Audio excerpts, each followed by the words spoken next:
జ్యోతి లాంటి హంతకులకి సపోర్ట్ చేస్తున్నారు. అందుకే ఈ కోర్ట్ ఒకే ఒక డిపార్ట్మెంట్ ని నమ్ముకుని లేదు. పోస్ట్ మార్టం చేసిన డాక్టర్ రిపోర్ట్ ఫారెన్సిక్ రిపోర్ట్ అని పోలీస్ రికార్డ్స్ లో మెన్షన్ చేసినవన్నీ నిజాలే. ఇందులో మార్చడానికో కాదనడానికో ఏమీ లేదు your honour. yes your honor. ఇక ఇందులో మార్చడానికంటూ ఏమీ లేదు. ఆల్రెడీ అన్నిటినీ మార్చి పారేశారు కదా. కానీ ఖండించడానికి ఒకటి ఉంది. నిజానికి ఆ రికార్డ్స్ లో ఉన్నట్టుగా అలెగ్జాండర్ సార్ జ్యోతిని అరెస్ట్ చేయలేదు.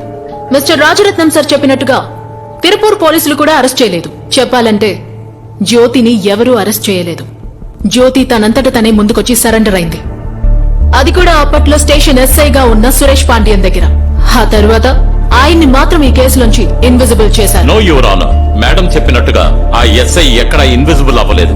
సంఘటన జరిగిన 2 నెలలకు ముందే ఆయన ట్రాన్స్ఫర్ కావాలని అప్లై చేశారు. అది శాంక్షన్ అయ్యి ఆయన ట్రాన్స్ఫర్ అయ్యి 1 వారం తరువాత ఆయన ట్రాన్స్ఫర్ అడగలేదు యువర్ ఆనర్.